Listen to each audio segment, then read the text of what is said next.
welcome to another episode of Bridge the Channel, coming to you as always from London and bringing you all the latest news and the geopolitics and political developments of the transatlantic area and well beyond.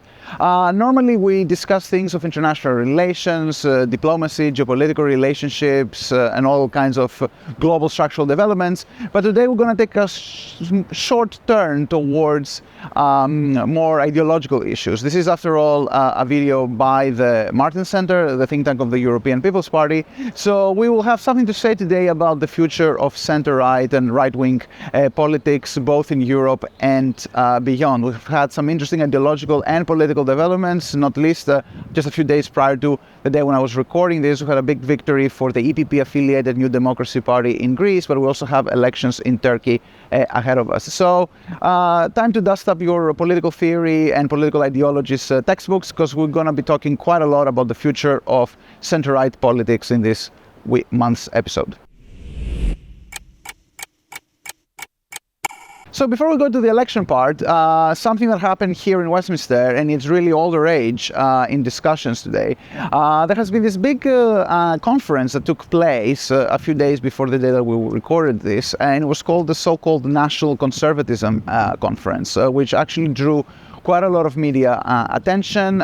You had quite a few big hitters from the Conservative Party showing up there, and it was a really big debate about the future of conservatism, but not just any kind of future of conservatism, but specifically this weird new mix of traditionalism, populism, and this critique of liberalism and capitalism all packed into one. Now, of course, the reason that this created lots of waves is that because currently the Conservative Party here, even though it's in power, it is looking for a big new ideological direction after Brexit, and also the government is not doing all that great. And of course, when the government is not doing great, all kinds of actors in and around the government are looking to set up their own turf and their own new ideological proposition. But what is really interesting for the National Conservatism Conference coming here and bringing together experiences and a lot of ideas that have been percolating a lot in the United States, obviously, but also parts of Eastern Europe, in Israel and other places, is that it has laid down a new narrative about what conservatism means. And it's interesting because it's a narrative that really goes against many of the old tried and tested ideas and dogmas that have informed British conservatism.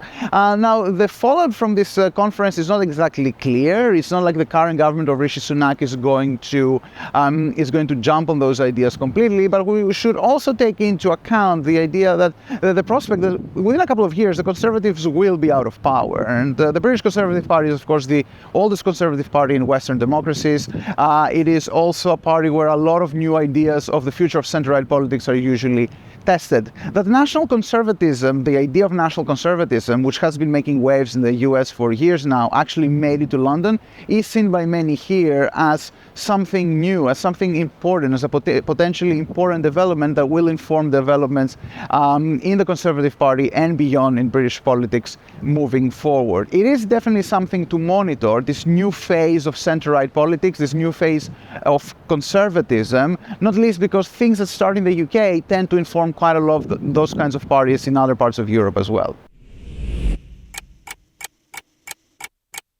So on to our electoral diary. As I said before, we are recording this just a few days after an election and just a few days prior to another election. So we're recording this a few days after the election in Greece, which gave a big victory to the EPP-affiliated New Democracy Party of Kyriakos Mitsotakis, and a few days before the second round of the Turkish presidential election, where most observers are expecting a victory for the Turkish President Recep Tayyip Erdogan. No, we don't know if this is going to happen. Don't shoot the messenger if things don't turn out that way, but it does seem like a strong probability that this will happen. There's two implications of this. There's an ideological political implication on the one hand and also a geopolitical diplomatic implication on the other.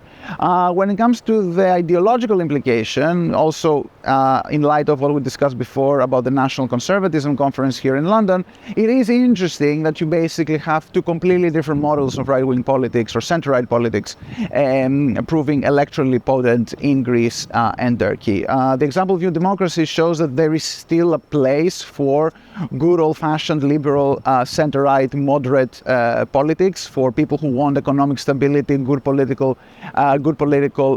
performance and good governance on the one hand, and this was a strong endorsement for this type of politics embodied by Mitsotakis in Greece. On the other hand, of course, in Turkey, you do see that despite all the pressures that Tayyip Erdogan is under, there is also a big demand around the world for this potent mix of nationalism, populism, and also strong religious sentiment. Religion, by the way, was a big undercurrent and a big theme in the National Conservatism Conference here in London. This shows you that there are many different recipes for political success coming from the right, and the success of both Mitsotakis in Greece and Erdogan in Turkey in a way leaves this debate still open, still unanswered, right? There's many different ways that you can win elections coming from the right, whether from a moderate or from a more populist position. The diplomatic implication, the geopolitical implications, of course, that we will soon have probably two fresh new governments with new mandates in both Greece and Turkey, and usually it is these constellations, post-election constellations of governments that are relatively secure at their place that allows for diplomatic breakthroughs. We're going to have to wait and see if this is going to be the case in the Aegean. So that was another episode of Bridge the Channel. I'm not exactly sure if it was completely your cup of tea, British fun, if you're really interested in the future of center-right politics, but I do think it is important, not least because ideology cuts across and informs geopolitics a lot in our days. The West versus China divide is obviously also an ideological divide, not only a geopolitical divide. Ideology will play an important role also in how we deal, and the support will continue providing to Ukraine moving forward, and so on.